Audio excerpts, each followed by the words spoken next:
Okay, let's start. Just a little bit icebreaker. I want to invite our director, not our, but the director of the Mike SDG Academy, Ms. Zoran Ng, to say a few words about My SDG advocacy, the work that you do, because they are also the supporter of what we do in this workshop. So I want to invite Zoran, come to the front and inspire the crowd. Inform the crowd, inform the crowd. Hello, good morning. Hi, I'm Zoel, so I represent APPGM and also my SDG Academy.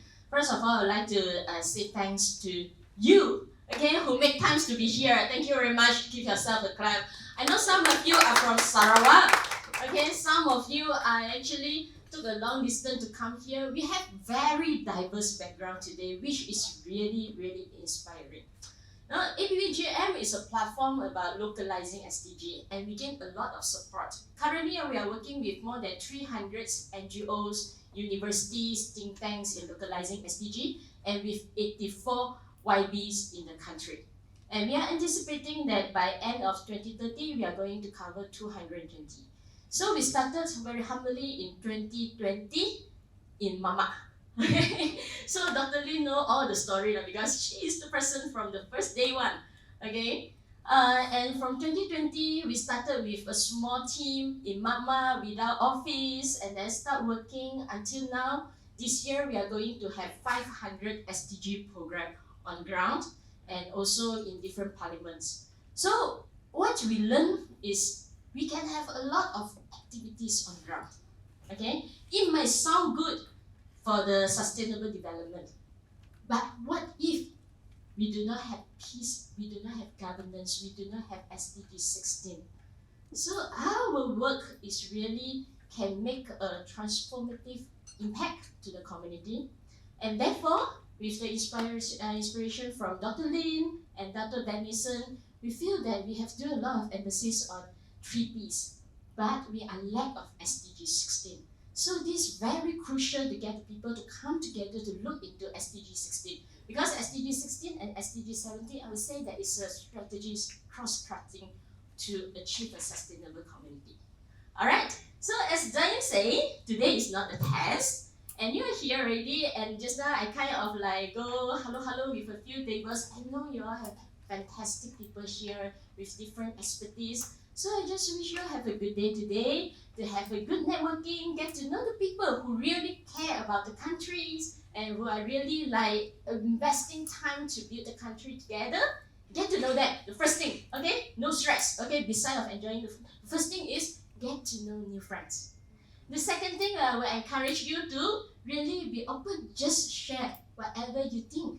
Okay, the team with Zaim, Dr. Lin, they are very experienced, and Boon and KSR, the PROHAM team, they will find a way to build the synergy. And I understand that later on, the input will turn into a policy suggestion paper and also a module.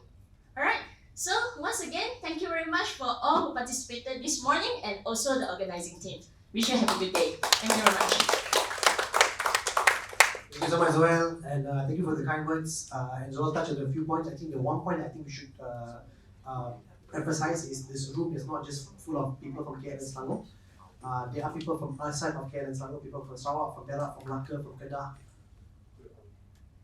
and a few more. Okay? No from Pahang lah, I think, sorry. Ada ramai from different states. I think we counted about 7 states. People from 7 states are in this room, but majority obviously are from KL Selangor. And as Zoel mentioned, there will be a breakout session afterwards on theory of change, where your inputs will actually matter. Because SDG 16, as you know, today is about SDG, but SDG 16 in particular, is not the sexiest SDG, right? So it's an SDG that I think many of you are exploring and discovering and want to understand. And speaking of SDG 16, I want to invite our PROHAM chairperson to now deliver the first 2 modules for this workshop. So let's give Dr. Lin a round of applause as she takes a bit different.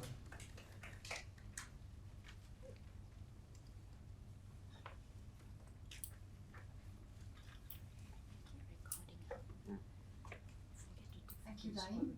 Good morning. Very well very warm welcome to all of you. It's really wonderful to see so many here. And I hope that as we go along, you may find it maybe a bit dry or heavy. Feel free to raise your hand if you want to make a comment or seek a clarification and so forth, right? I will be delivering in 3 sections. The first one is the mainstreaming of human rights. Of course, human rights is a very ancient and broad topic which occurs anywhere in the world. But then when I'm talking about mainstreaming here, I'm talking about the formal mainstreaming of human rights after the formation of the United Nations.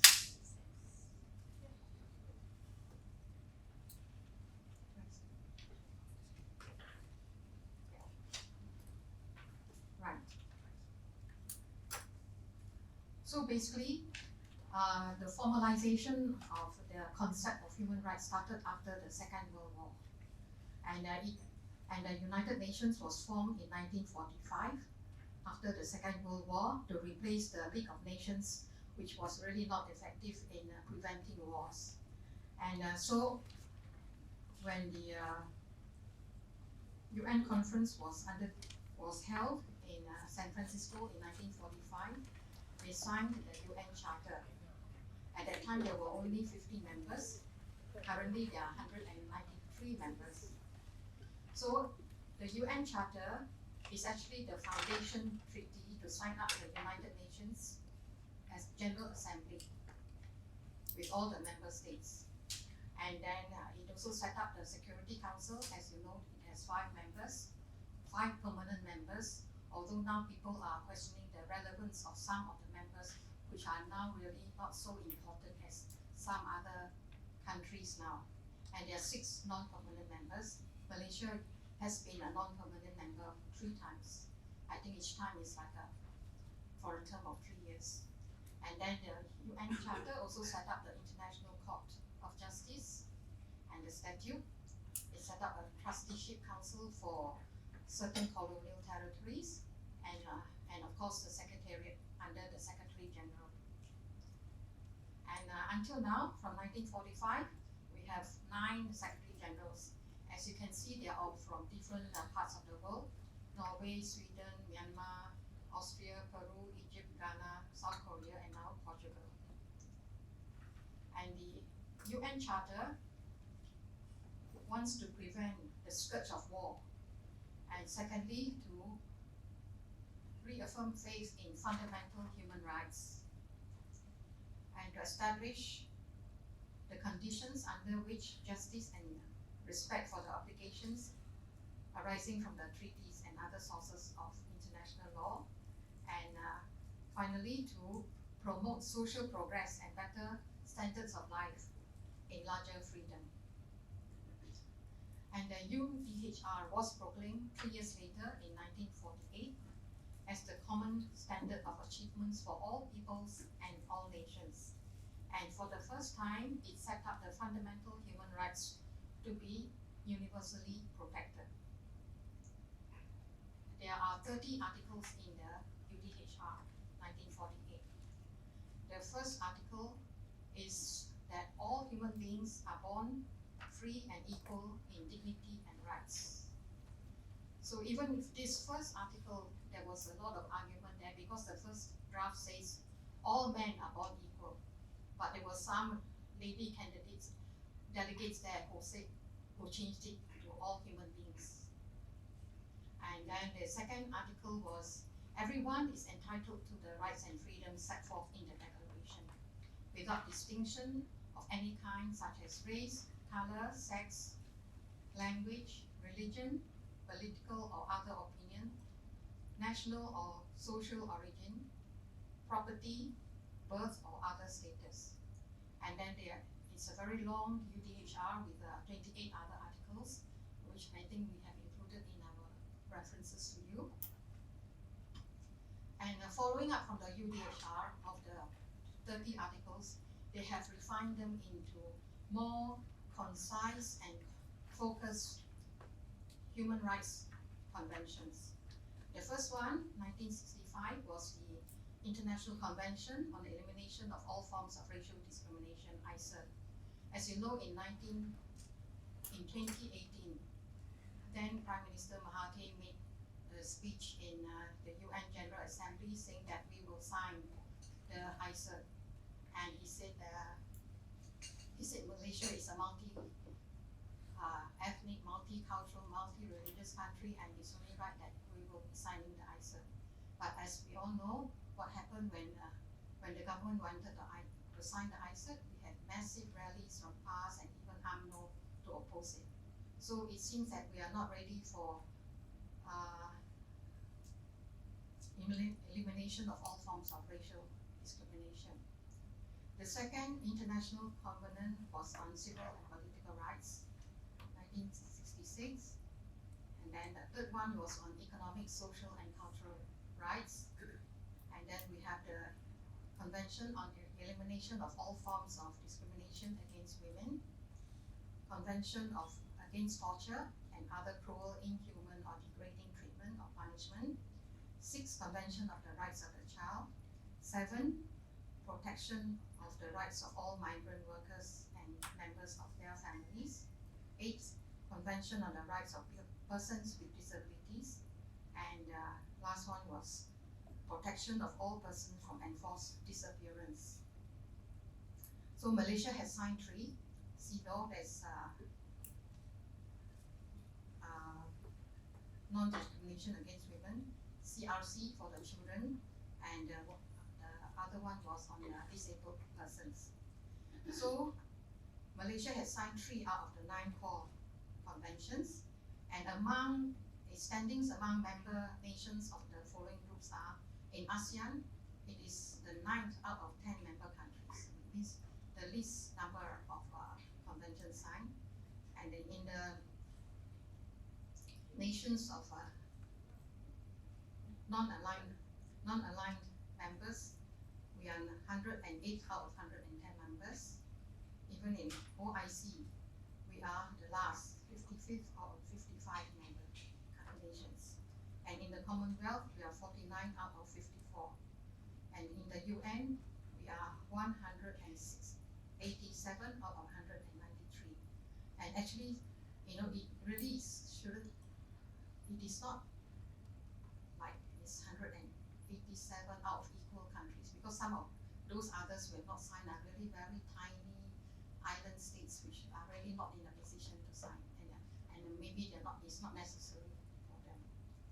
So apart from these 9 core conventions, the other UN agencies are also coming up with their own realization of the importance of human rights.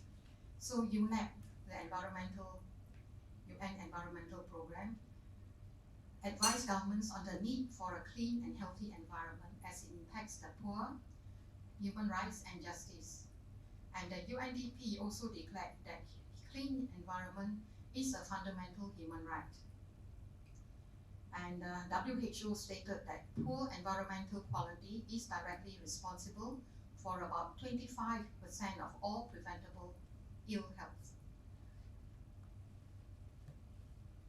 So when you have all these coming up from different UN agencies, the realization of all these important areas which are impacting human life, there is a merging of human rights, environmental rights, and development, which came to be called sustainable development, even before the 1970s. And in 1972, at the UN Stockholm Conference on Environment and Development, the notion of sustainable development was born. And the connection between environment and development was brought under one concept. And in 1987, the World Commission on Environment and Development defined sustainable development as the development that meets the needs of the present without compromising the ability of future generations to meet their own needs. And then we have in 1992, the Rio Earth Summit. It brought the whole world to address the global sustainable development challenges, including climate change, health, environment, biodiversity protection, and poverty alleviation. And it also adopted the Agenda 21, a global plan of action to integrate social development, economic development, and environmental sustainability. And in 1993, the Vienna Declaration recognized the equal priority of all rights. That means social right is not more important than civil rights or any other rights. It says that all rights are equal: economic, social, cultural, civil, and political, and emphasize that democracy, development, and human rights are interdependent and mutually enforcing. And this led to the UN Secretary General's 1997 program for reform, which called for the integration of human rights into all UN activities and programs. And this materialized in the 2000 Millennium Summit, which came up with the Millennium Development Goals, the 8 Millennium Development Goals. We have eradication of poverty and hunger, universal primary education, gender equality, reduce child mortality, improve maternal health,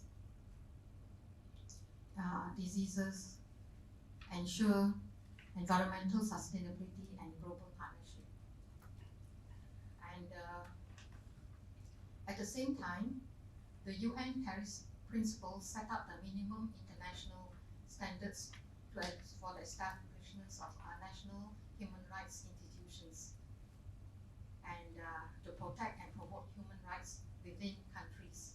So they are to monitor human rights situation, provide advice to the government, receive, investigate, and resolve complaints, deliver human rights education, and engage with international human rights community. So in Malaysia, of course, it is our SUHAKAM. It was set up in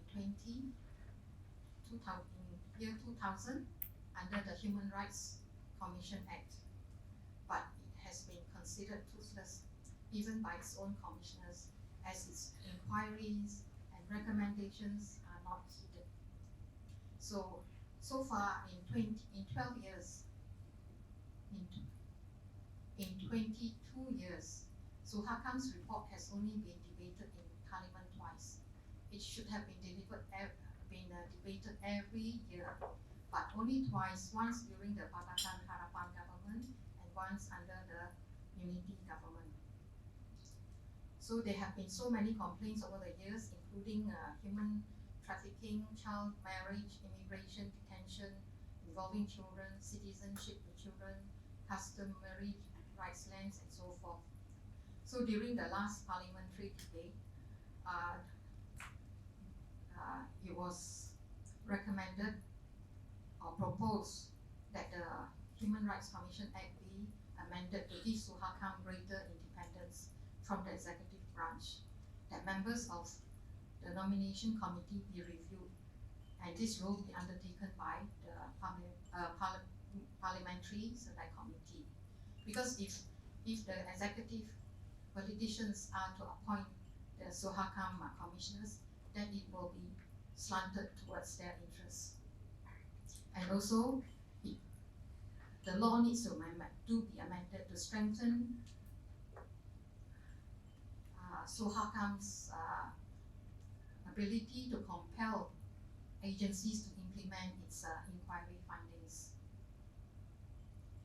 And then we also have the Human Rights Council, which was created in 2006 by the UN General Assembly, and it was mandated to undertake a universal periodic review on human rights in all the 193 countries in cycles of 4 years. That means each country will send a report, a UPR, every 4 years. So it provides the opportunity for all states to declare what actions they have taken to improve the human rights situations in their countries. And the states are supposed to have the responsibility to implement the recommendations. and the UPR wants to ensure that all countries are accountable for progress or failure in implementing these recommendations. And the Human Rights Council is made up of 47 members elected by secret ballot. Membership is based on equitable geographical distribution, and the members of the council will serve for periods of 3 years. And Malaysia has lobbied to be a member of the Human Rights Council and is now serving its 3rd term. And what are the obligations that are addressed? Of course, the compliance with the UN Charter, the UN UDHR, the human rights treaties, voluntary pledges, and so forth. And then we have, so far Malaysia has presented 3 UPR reports in 2009, 2013, and 2018. And as you can see, the first one we received 103 recommendations. These are from member countries of the Human Rights Council. So everybody is allowed to raise comments or complaints about the human rights situation in Malaysia. The country will produce a UPR of about 20 pages. The UN here will present a paper of about 10 pages, and also the NGOs here are allowed to present another paper of about 10 pages. So different groups and different countries are also allowed to make presentations. So in 2009, out of 103 recommendations, 62 are accepted, 22 rejected, 19 noted. 2013, also there were many rejected, and 2018. So normally during the Human Rights Council meeting, the country will send delegations to present the report, the UPR, as well as when recommendations are made, they will be defending what they are faced with.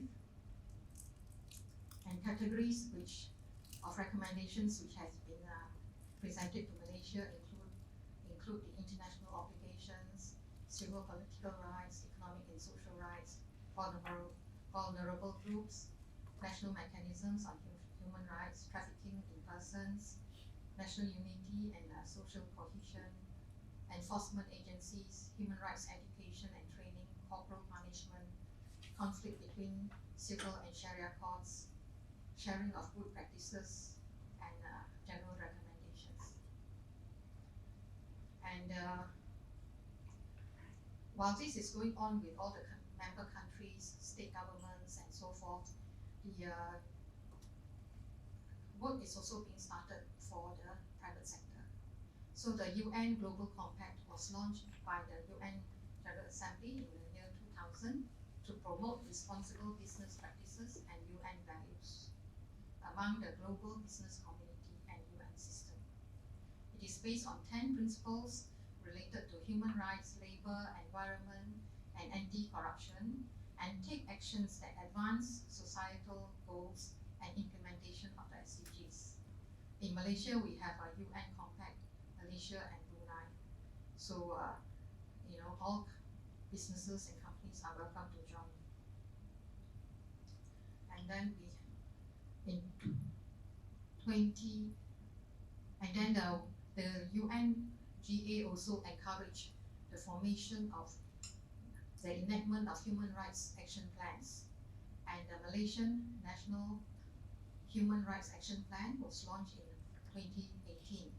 And it has 5 pillars: political and civil rights, socio-economic and cultural rights, the rights of the disabled, indigenous rights, and complying with Malaysia's international commitments. And within the action plan, within these pillars, there are 294 action plans in 83 priority areas. But so far, we have not really heard about it being implemented. And the coalition of Malaysian NGOs in the UPR process, that is called Comango, considered that our action plan falls short in addressing systemic human rights issues, root causes of inequality and enjoyment of human rights for all in the country, and it also lacks a gender perspective. And apart from National Human Rights Action Plan, we also have a National Action Plan on Business and Human Rights.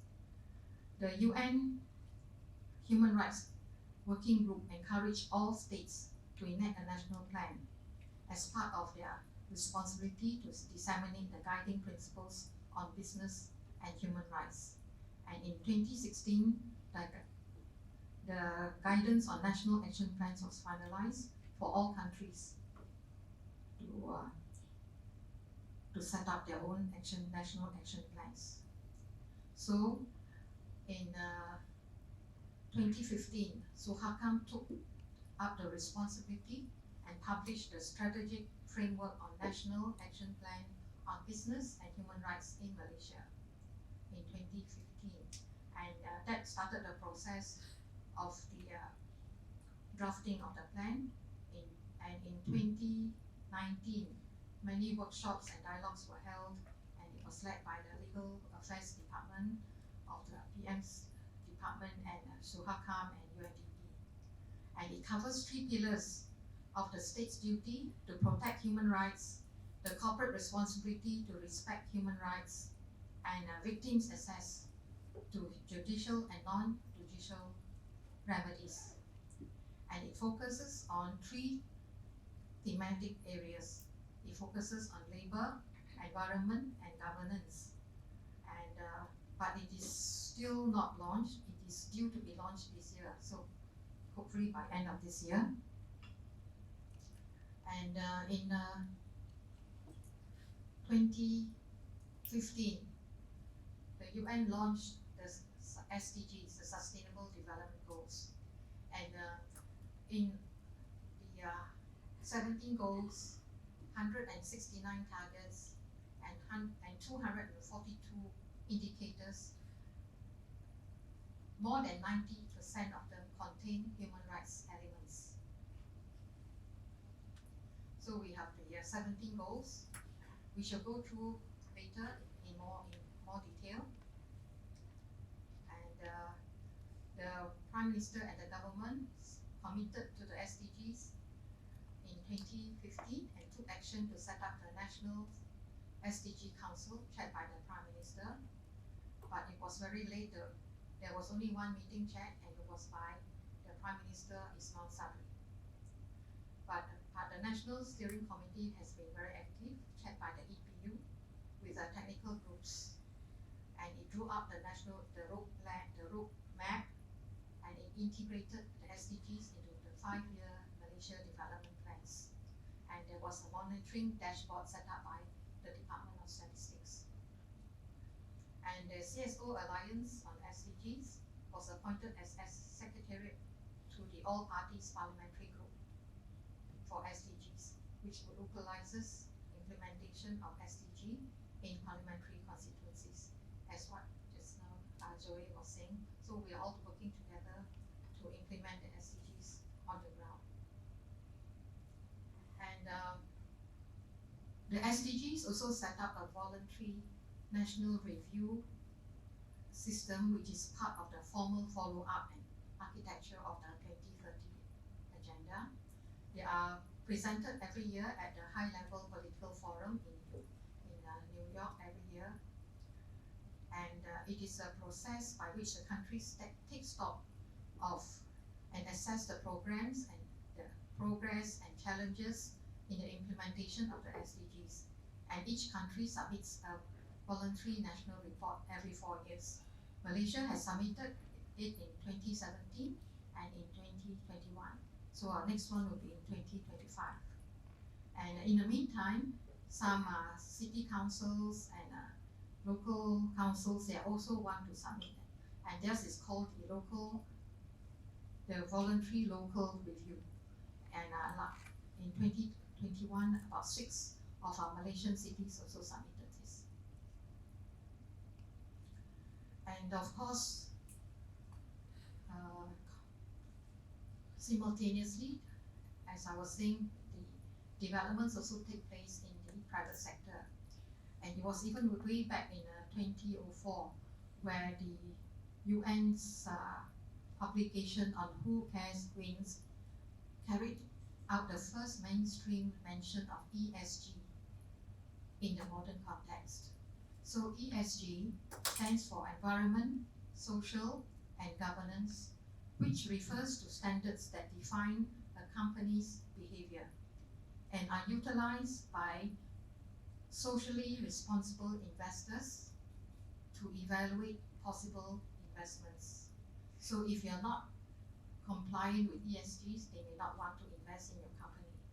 And it is also very important to consider compliance, because markets which are ESG sensitive may not want to buy your products if you're not compliant.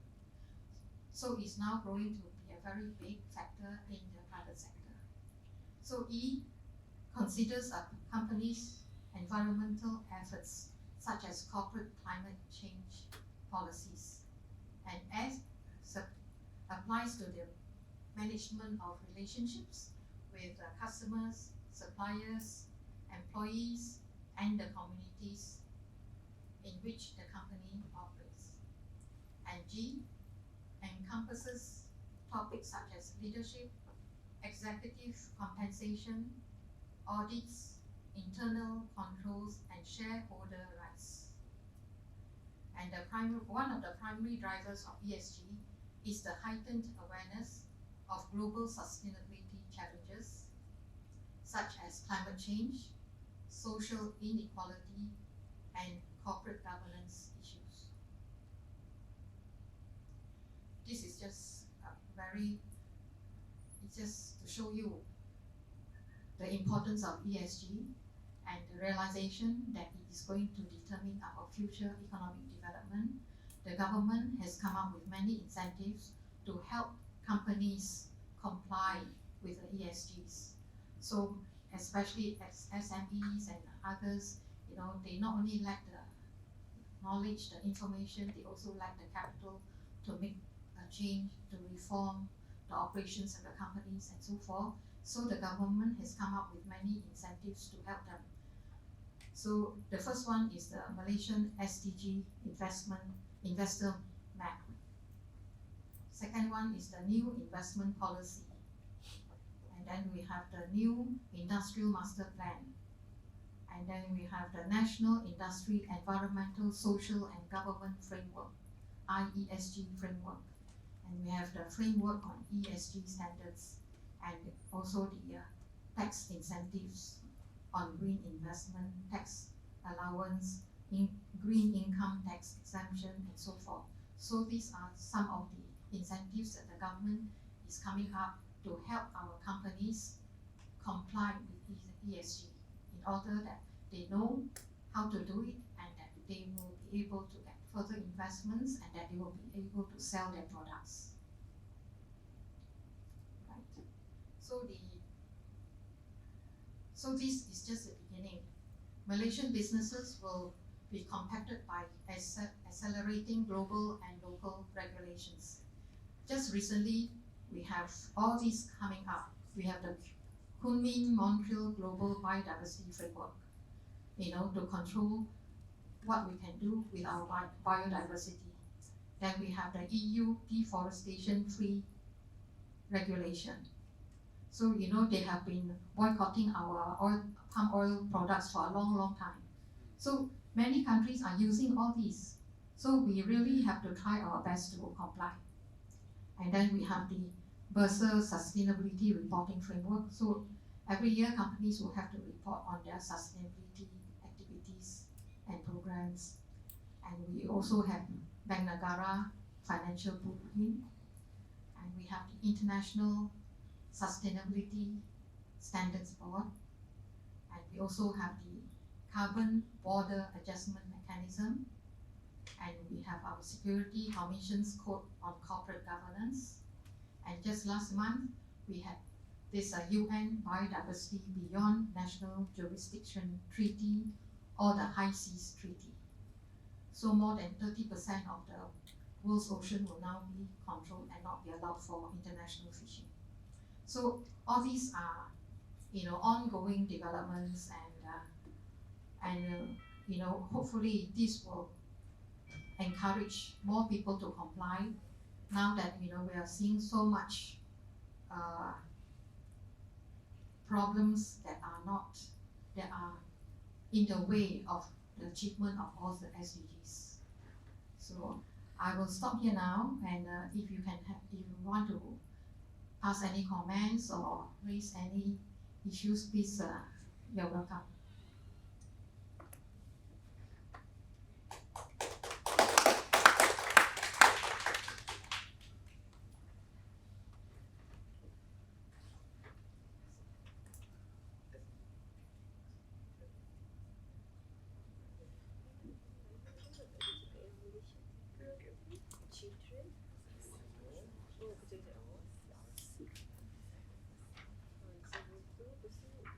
Anyone has a question? Any comment? Any question? Yeah.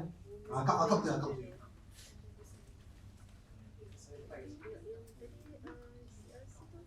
Thank you, Doctor. Just one simple question.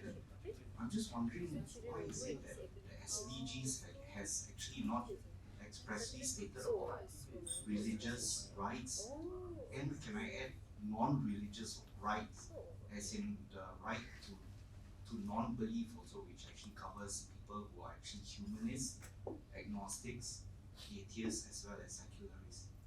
So I'd like to find out about that, and is there history related to the absence of religious and non-religious rights? Thank you.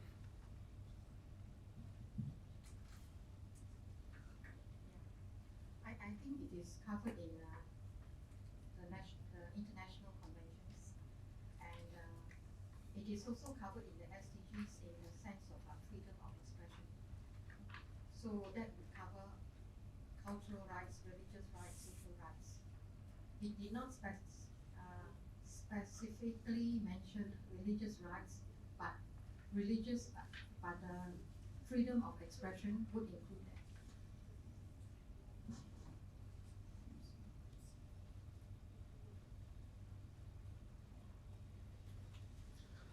There was another hand.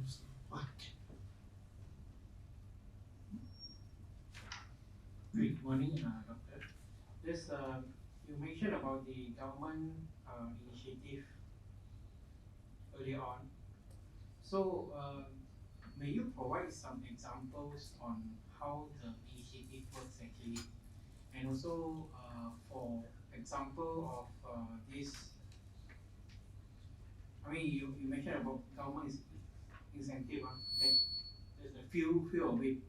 So this first question is how the initiative, how the incentive works, an example of it. The second one would be that the current Tesla investment in Malaysia falls under which categories?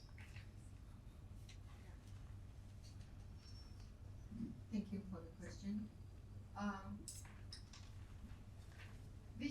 The government incentives are really very broad-based. So you have the National SDG Investor Map. It was launched only in June, 2 months ago, to foster collaboration and facilitate strategic investments signed with the SDGs. And then we have the new investment policy to introduce initiatives in strengthening Malaysia's adoption of ESG standards and cascading national level targets into clear action plans and measurable milestones. So this would be essentially for investors, domestic investors mainly, but of course foreign investors will already have to comply with all the guidelines before they are even allowed to invest here. This I think would be mainly for awareness, training, and facilitating them to transform. And then we have the new Industrial Master Plan 2030 to reform the nation's manufacturing foundation by enhancing the industrial ecosystem underscored by ESG compliance and future industrial energy sufficiency. So this is quite a lot to do with the manufacturing companies and by providing them with a very good industrial ecosystem and to help them comply with ESG and also to encourage investment in energy, production of energy. And the fourth one is the National Industry Environment, Social and Governance Framework, ESG, for the manufacturing sector, which encompasses elements that contribute to the SDGs. And it will be launched next month. And the IESG will comprise 4 components. It will comprise standards, financial support, incentives, capacity building, and market mechanisms to encourage the manufacturing sector to embrace ESGs in their operations. So this will be a really hands-on program to help all manufacturing companies to transform themselves into ESG compliant companies. And I think all companies will be welcome to apply for this. And the 5th one is on the framework on ESG standards by end of this year to help companies transition to renewable energy. It will focus on SMEs to help them in terms of funding and capacity building for export. So, about 90% of our companies here are SMEs. So they really need a lot of assistance and they should be, going to assess this assistance from the government. And lastly are the tax incentives for green investment, tax allowance, green income tax exemption, and so forth. So it covers actually for the whole private sector, especially the manufacturing sector. All companies are welcome to access all these benefits from the government. Because if we do not go on this path, all the companies are going to suffer as well as the country economically. So this is all of government, all of private sector, all of nation approach. Well, it was quite eye-opening and disappointing to note that Malaysia very much in the bottom in terms of signing the United Nations conventions. Yeah. And yet, you mentioned our country was accepted to be the non-permanent member of the UN Council 3 times. Correct. So I wonder whether there's any, do you know whether there's any steps taken by UN or any government body to compel Malaysia to be more supporting these conventions? Or are we just going to be laying our laurel for longer years without consider them seriously? Do you know any of these? Yeah, thank you, Mr. Young. The non-permanent member of the Security Council, that one is like a rotational kind of members will be appointed. So you have 5 permanent members, you have Russia, US, Britain, France, China. And then the non-permanent members, 6 of them are kind of elected by their peers and kind of rotational as well. So every 3 years they leave and then another new country take over and so forth. But on the Human Rights Council, that is the big question, because we have 47 members and they all represent different regions of the world, like Africa 13, Asia 13, the Americas 13, altogether making 47 members of the Human Rights Council. And every 3 years, members will lobby to become a member of the Human Rights Council 47. So Malaysia will go and you need to get support of the countries to vote you in. So what you do is just like our elections here. You go around asking people to vote for you. So you have these lobbies going around. So you want to be on the Human Rights Council the next year, then you already prepare all your what you call lobbying among all the different countries. Then groups of countries will be more friendly to you than other groups of countries. So as long as you get enough countries to vote you in, you are in.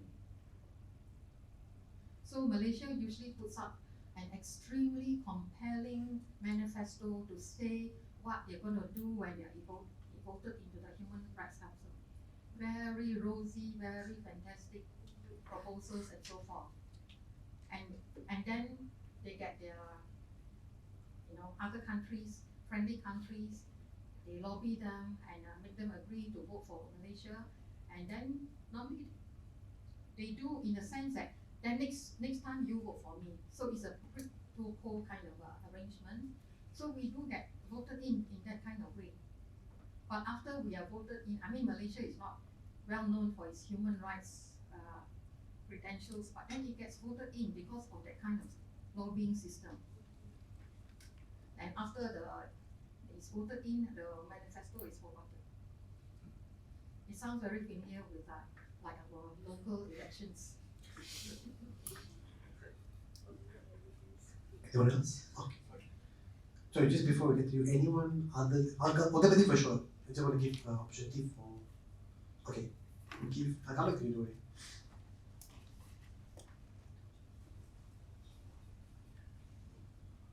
Thank you, Dr. Lee.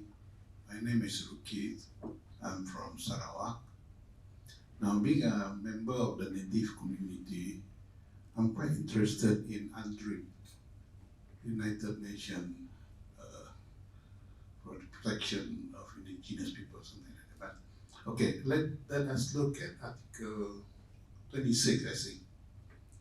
That is where it mentions specifically the rights of the indigenous people over their land, control on blah, blah, blah, blah. Now, this has been the issue in the state of Sarawak. If you all recall that we may have about 400 cases, land cases, of which my organization has been very much involved in, to the extent that we are being branded as anti-government, blah, blah, blah. It doesn't matter, but the point is, I think Malaysia did ratify UNDRIP, the 2007, but it is not a convention. I think it's just a declaration, I think, yeah. But which means, I don't know, I'm not a lawyer, which means until and unless the government legislate, only then it becomes meaningful. Now, arising from that, that is where you see Sarawakian. The rich Sarawakian are top world class. The poorest, the majority are there. Now the issue here is the issuance of provisional lease over land of the native people. Now this is very dangerous, dangerous and the sustainability of the native community is at stake, yeah? So nothing is mentioned on UNDRIP here. All right. Now, it relates also to EUDR, I believe. Because the issue of European deforestation, blah, blah, blah, is not so much on the quality of palm oil. I used to attend seminar, then they talk about the production, how they tapis the minyak refinery, or oleo, blah, blah. But this is not what Europeans are interested in before they buy. They are scared to die anyway, climate change and all that. So this is one of the factors where people make good money at the expense of many people who become poorer. Now, for as long as UNDRIP is not there, because Sarawak have their own law on land, so federal law doesn't apply there. Yeah. So if the government can legislate under it, especially Article 26, would be very helpful for everybody, and it would help Malaysia as a whole. Thank you very much. Thank you, Mr. Ruki. I completely agree with you. There are a lot of, it is very complicated, and of course, we have been fighting the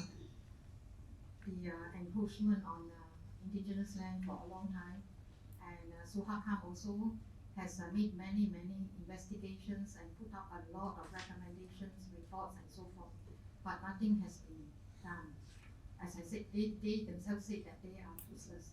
Nobody takes care of their findings and recommendations, and the other complication, and also the signing of UN conventions is an undertaking, but nobody can come in and force you to do it.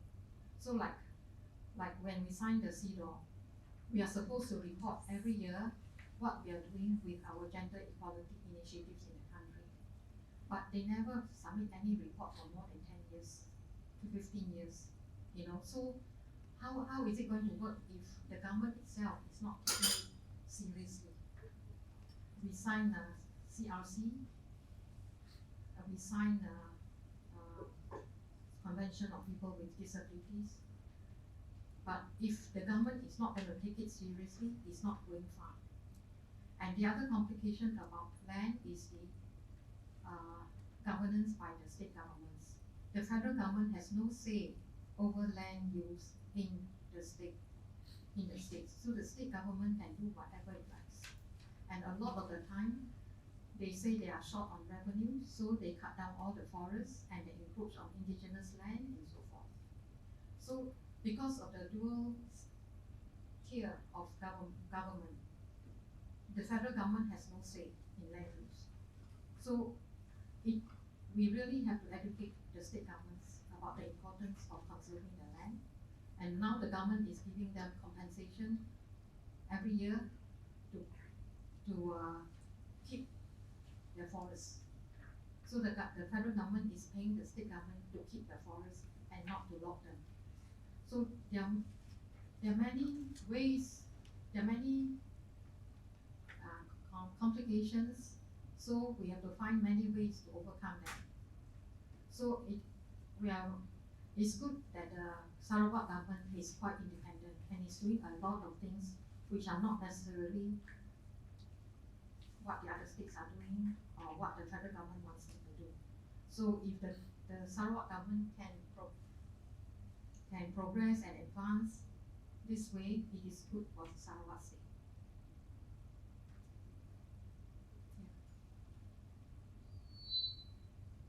Hello, Doctor.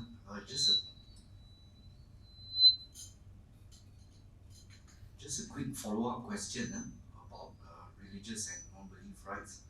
You mentioned that it's actually under freedom of expression in SDG, but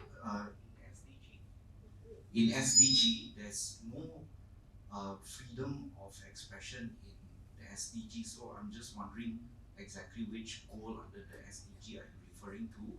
And my second part is exactly which international convention are you referring to when you talk about religious and non-belief rights? Thank you.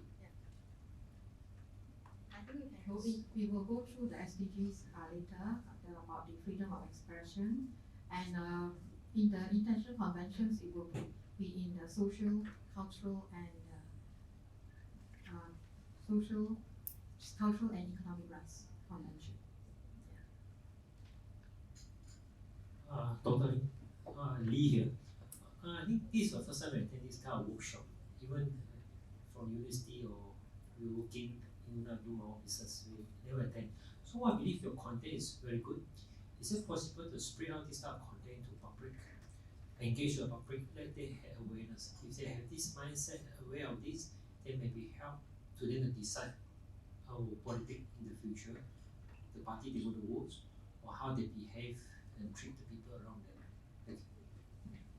Thank you so much. I think this is why we are inviting all of you also to raise awareness, so that you are also able to to spread it to your peers and friends and surroundings. And of course, we really look forward to, as you say, to raise awareness to the broader public.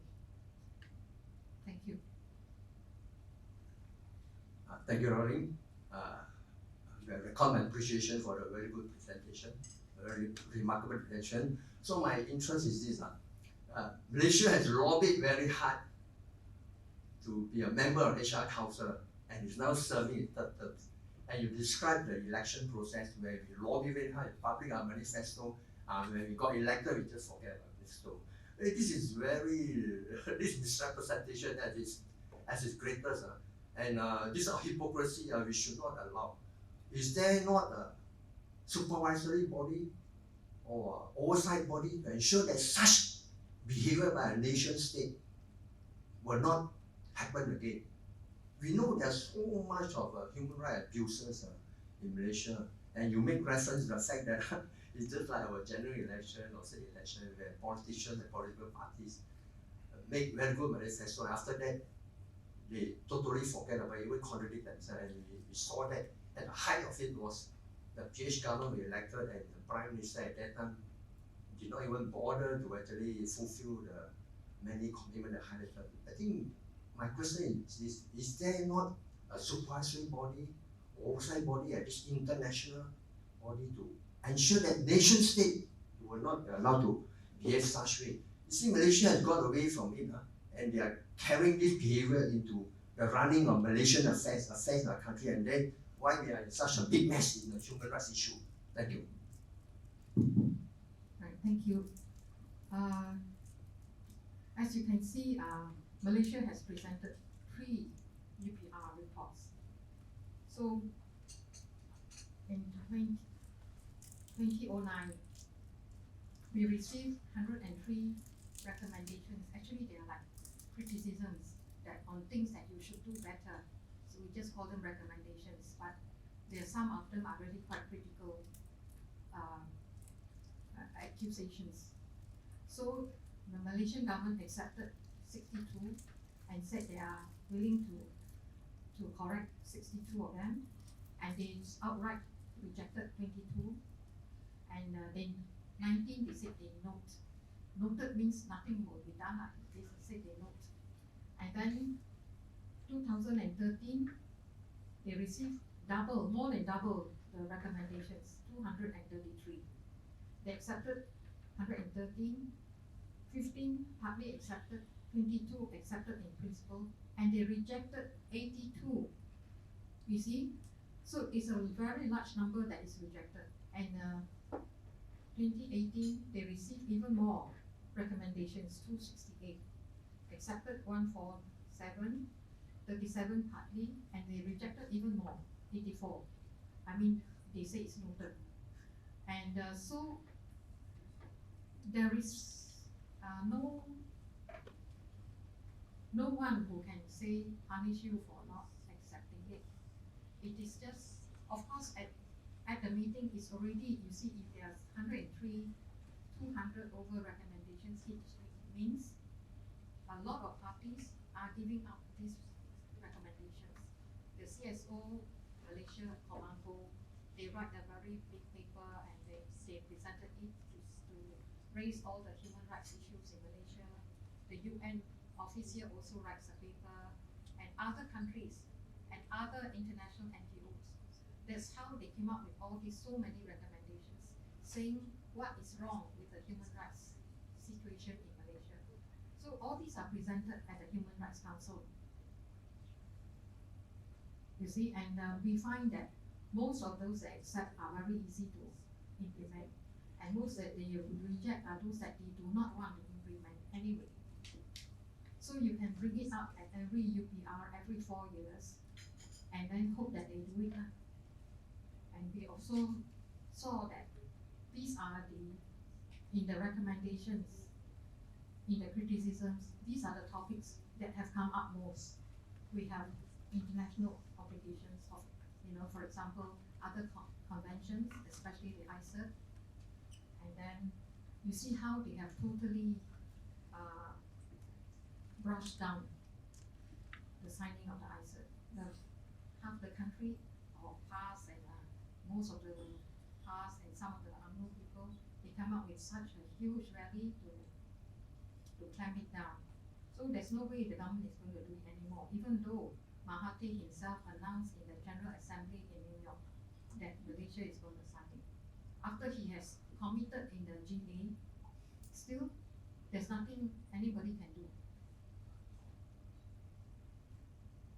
And you see, the other things include civil and political rights, socio-economic rights, vulnerable groups, mechanism on human rights, trafficking in persons, unity and social cohesion, and then of course complaints about the enforcement agencies. We have the human rights education and training, which is not carried out, and then we have corporal punishment, conflict between the civil and Sharia courts, which is a very common thing, and then we have sharing of good practices internationally. And then, so as you can see, all these are issues that has been occurring for a very long time, and every time it's raised in the Human Rights Council, but it's up to them to accept some, note some, and reject some. Hello. Okay, I think, yeah, this guy. Hello, my name is Warren, and I have two short questions. Firstly, about the palm oil parts. Do you think that's because there's been some different arguments on like why US is trying to sanction it. There's the issues with palm oil. Some argue that it's because like Indonesia and Malaysia basically monopolizes the market, and the Western government doesn't want to do a trade with palm oil so that they won't be economically open for how do you say it, too much under the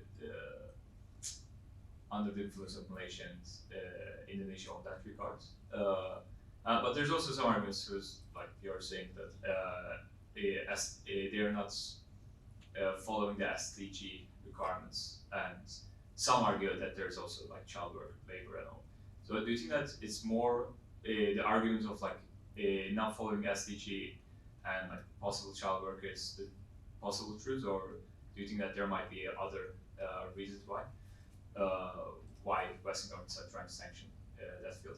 And secondly, about the not being able to follow or sign the UN agreements, do you think that it's possible to influence the public by educating them in schools and universities, and making it like a part of the course where you teach like basic human rights, so that the newer generations might be more knowledgeable on that regard, that they might be in some sense be more influenced on following that perspective, and signing the UN agreements and following with the basic human rights. Yeah. Thank you for your questions. I think the first question, I think RSPO yourself might know better the reasons why EU does not want to buy our palm oil. But I think there is a combination of all the factors you have mentioned. And if they want to protect their European oil, rapeseed oil, and all this other oil, and also if we give them, they are just looking for an excuse.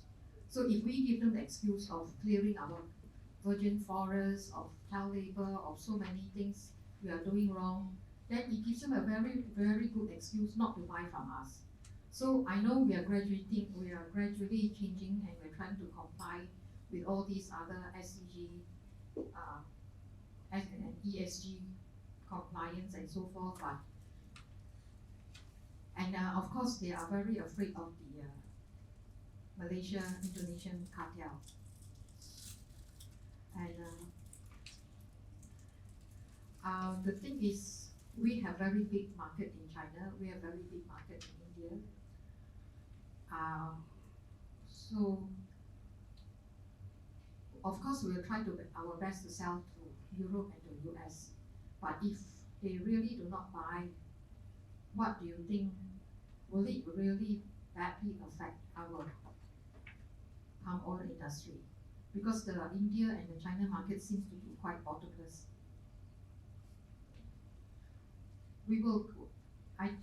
it's also good in the sense that we comply with the ESG, SDG, and then we fight we fight anyway with the EU to enter their markets. But in the meantime, we have to look for alternatives. Yeah. And then your second question on the UN conventions. Actually, there are so many things we should be educating our children about, not just the conventions, you know.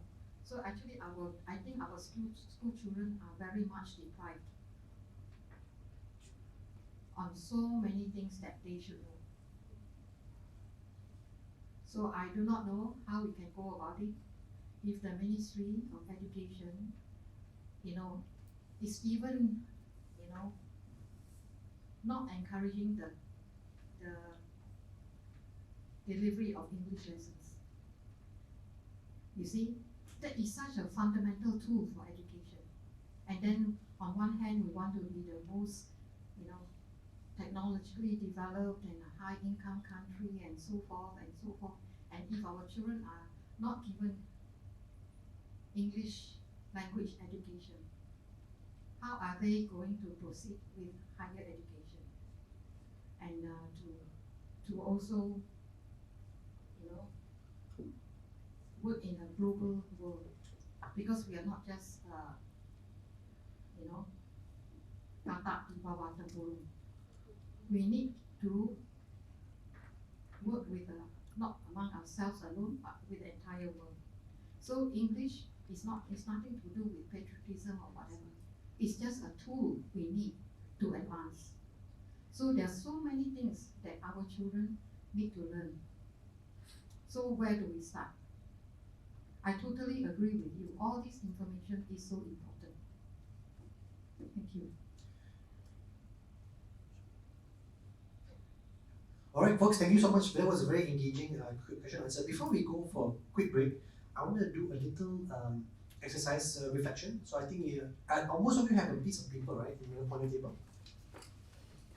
The folks are you can join tables. I think there's enough seats. Do you have a piece of paper? I think there's A4 papers on the table. And I think you should have pens also. If satu bagi tahu, let me know if you don't have. Let me know if you don't have the A4. Don't have? 50 cents.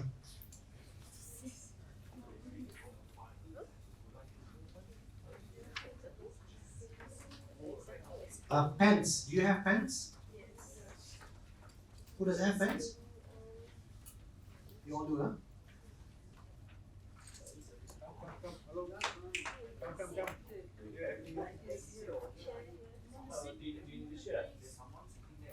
No, we'll get check. Okay. Join us lah. Okay. Dr. Lim mentioned very comprehensive presentation. I want to write down 3 things. 3 individually, not by group. 3 key takeaways for yourself. In your by yourself, to discuss, don't cheat, don't copy. Just by yourself, write down. Give you about 5 minutes. Top 3 things, top 3 key takeaways from the presentation, or from my face, also can. Top 3 key takeaways.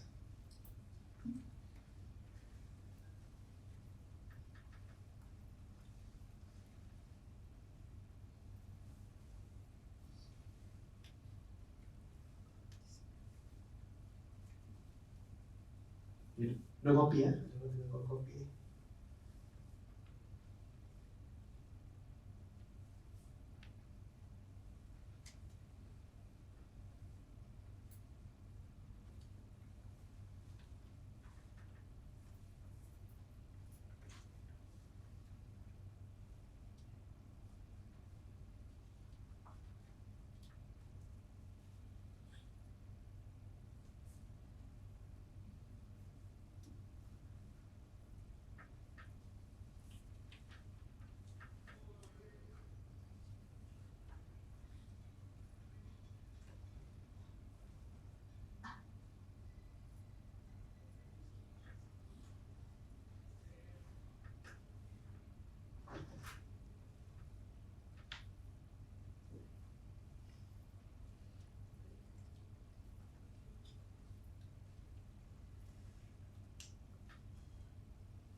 Okay, who's done? Anyone done?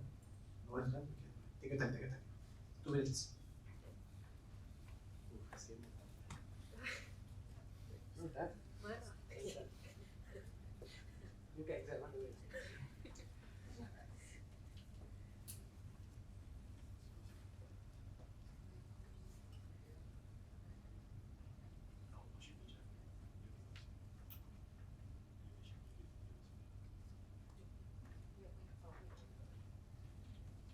Okay, done? Done?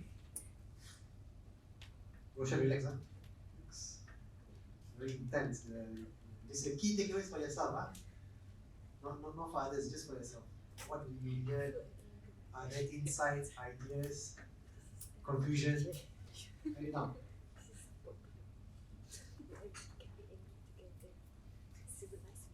And if you're stuck, just write whatever comes to mind. Okay? I think was done, right? Was done? Okay? If you're done, give me a thumbs up. Huh? Alright. Thumbs up. The one the better exam already. Full on essay, full on 500 essays. Good, good. Okay, don't worry about these key takeaways. We will save that for after the break. Okay?